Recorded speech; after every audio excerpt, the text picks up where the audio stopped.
আজ আমাকে কথা বলতেই হবে ইনশাআল্লাহ, কারণ আগামীতে আবার আপনাদের সাথে দেখা হবে কিনা আমি জানি না। কথা বলতেই হবে।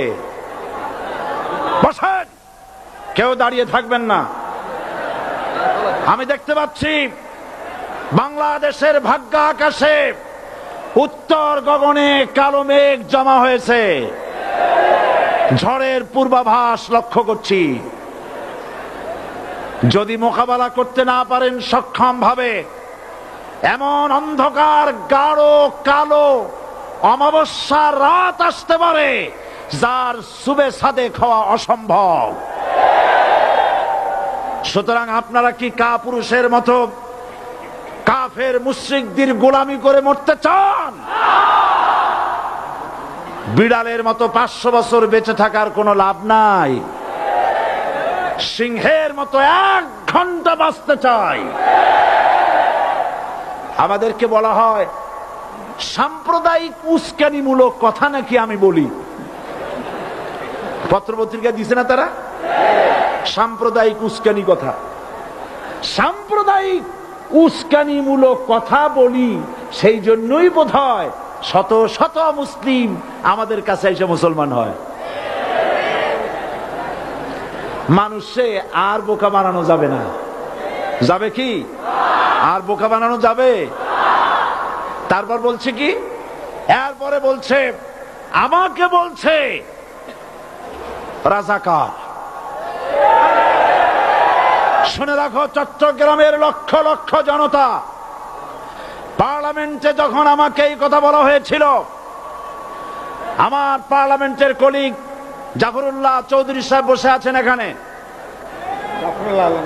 হ্যাঁ, জাফরুল ইসলাম চৌধুরী বসে আছেন পাশে, প্রধানমন্ত্রী সুদ্ধা, অন্তত 3 শতাধিক পার্লামেন্টের সম্মানিত সদস্যরা সেদিন বসা। 1997 সনের বাজেট বক্তৃতা যখন আমি করতেছিলাম, ডক্টর কুদরতে খোদা, নাম রাখছে কুদরতে খোদা, আসলে গজবে খোদা। এই লোকটি নাস্তিক, ইসলামের চূড়ান্ত দুশমন। তার প্রণীত শিক্ষা ব্যবস্থার যখন সমালোচনা করছিলাম, ট্রেজারি বেঞ্চ থেকে আমাকে বলা হলো রাজাকার। আমি আমার সমস্ত শক্তি একত্রিত করে বলেছিলাম শুধুমাত্র হিন্দুস্তানের রাজাকারেরাই আমাকে রাজাকার বলতে পারে। আমি বলেছিলাম 1973 সন পর্যন্ত আমি বাংলাদেশের কোন রাজনৈতিক দলের নেতা এবং কর্মী ছিলাম না। আমি রাজাকার নই। আমাকে রাজাকার বলে যদি তাকেও প্রমাণ করতে না পারে 10 কোটি টাকার মানহানি মামলা দায়ের করব। আমার এই বক্তব্য সারা দুনিয়া শুনেছে। পার্লামেন্টে আমার এই বক্তব্য রেকর্ড হয়ে আছে। সেদিন 3 শতাধিক পার্লামেন্ট মেম্বারের কেউ আমার চ্যালেঞ্জ গ্রহণ করেন নাই। যে কোনো ব্যক্তি পার্লামেন্টে গিয়ে আমার বক্তৃতা দেখে আসতে পারেন। এরপরে 1997 সনের 7 অক্টোবর দৈনিক জনকণ্ঠ পত্রিকা যখন আমার বিরুদ্ধে লিখলো, সেই পত্রিকায় সাইদির ওপেন চ্যালেঞ্জ 8ম পাতা, 1997 7 অক্টোবর, এত বড় 2 কলামে হেডিং। সেখানে আমি বলেছি বাংলাদেশের সকল সাংবাদিক, গোয়েন্দা বিভাগ, বাংলাদেশের সকল বুদ্ধিজীবীকে আমি আমার পিরোজপুরে আমন্ত্রণ করছি। আমার উপস্থিতিতে যদি কেউ প্রমাণ করতে পারে বাংলাদেশের স্বাধীনতা যুদ্ধের বিরুদ্ধে আমার কোনো ভূমিকা ছিল, সজ্ঞানে স্বেচ্ছায় জাতীয় সংসদের সদস্য পদ থেকে পদত্যাগ করব। 3 বছর পার হয়ে গেছে, আজ পর্যন্ত কেউ এই চ্যালেঞ্জের মোকাবেলা করে নাই। সুতরাং আমাকে যারা রাজাকার বলবে তারা পিতৃ পরিচয়হীন অবৈধ সন্তান।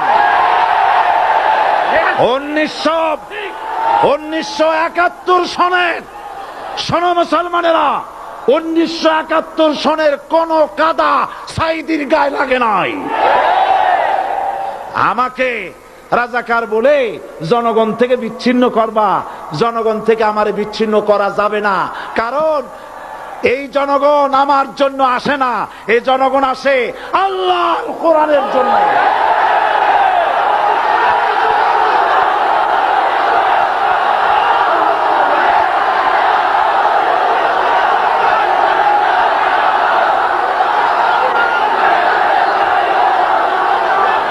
আজকে আর যারা ইসলামের কথা বলে, তারাই রাজাকার, তারাই মৌলবাদী। মৌলবাদী বললে আমরা অসন্তুষ্ট হই না, কারণ মৌলবাদী শব্দটা আসছে মূল থেকে। মৌল শব্দ এসেছে মূল থেকে। মূলবাদী তার মানে যারা মূলে আছে। মূল হলো কোরআন, মূল হলো হাদিস, মূল হলেন আল্লাহ, মূল হলেন আল্লাহ রসুল। আমরা আছি মূলে। এখন বলেন তো মূলের শক্তি বেশি না আগার শক্তি বেশি? আমাদের যারা মৌলবাদী বলে ওরা হলো আগাবাদী। মূলে আছে কত কোটি? 12 কোটি। মূলে আছে কত কোটি? আর আমাদের যারা মৌলবাদী বলে ওই থাকো গাছের আগায়, আমরা মূলে। লাভালাভি বেশি করবা না, 12 কোটিতে গাছের গোড়া আসতে নানা দেবে, মামু বাড়ি দিল্লি গিয়ে পড়বা, বাংলার জমিনে জায়গা হবে না। এ কথা বিশ্বাস করো। বাংলাদেশের মুসলমানদের শরীরে এক বিন্দু রক্ত থাকতে শয়তানের তৈরি করা ধর্ম নিরপেক্ষ মতবাদ বাংলার জমিনে কায়েম হতে দেওয়া হবে না, হবে না।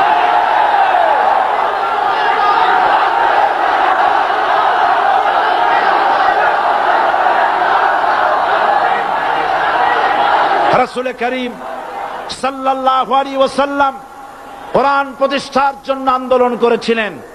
আয়াতুল কুরসি আমাদের সে কথাই শিখেছে। আল্লাহ রাব্বুল আলামিন বলেন, আল্লাহু লা ইলাহা ইল্লা হুয়াল হাইয়ুল কাইয়্যুম। প্রাণ খুলে পড়েন, আল্লাহু লা ইলাহা ইল্লা হুয়াল হাইয়ুল কাইয়্যুম। আল্লাহ হচ্ছেন তিনি, যিনি ছাড়া কোনো ইলাহা নাই, আইনদাতা নাই, বিধানদাতা নাই। আমরা মানুষের তৈরি করা আইন মানি না। 12 কোটি মুসলমানের দেশে আইন তৈরি করবে মানুষ, আমরা মানব না।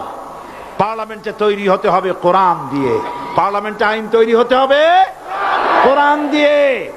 সুতরাং ভয় যতই পান আর যতই ষড়যন্ত্র করেন, 4 দল যখন একত্রিত হয়েছে, ঐক্যবদ্ধ থাকবে, সরকার ঐক্যবদ্ধভাবে গঠন হবে, নির্বাচন ঐক্যবদ্ধভাবে হবে এবং কোরআন হবে, আল কোরআনের পার্লামেন্ট হবে বাংলাদেশে।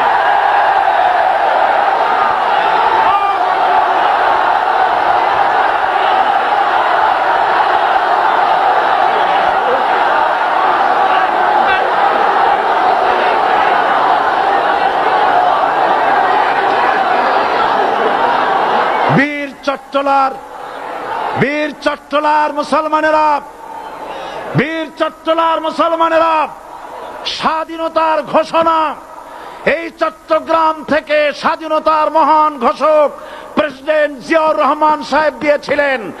এই চট্টগ্রাম থেকেই ইসলামী রাষ্ট্রের ঘোষণা হবে।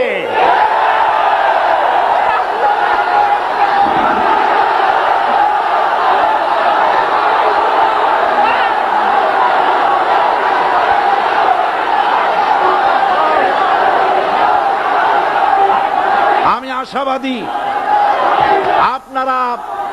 আপনারা অবশ্যই তা পারবেন। আমি 100% বিশ্বাস করি ইনশাআল্লাহ। কারণ যে ষড়যন্ত্রের মোকাবেলা করে স্থানীয় রাজনৈতিক দলের নেতৃবৃন্দ কোরআনের মাহফিল সিনায় এনেছেন, আমি প্রথম দিনই বলেছি চট্টগ্রাম তাফসিরুল কোরআন মাহফিল কোন রাজনৈতিক দলের প্রতিনিধিত্ব করে না।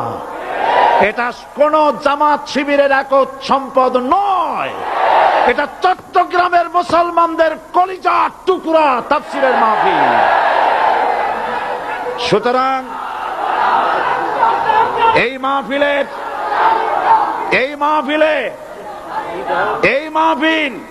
চট্টগ্রামে থাকবে ইনশাআল্লাহ কিয়ামত পর্যন্ত। 144 ধারা 288 হয়ে গেছে, ষড়যন্ত্র পায় পায় চলে গেছে। আমি ওই সব ছেলেদের বলি, সরকারি দলের ছাত্র হইয়া মুসলমানদের বিপক্ষে যাইও না।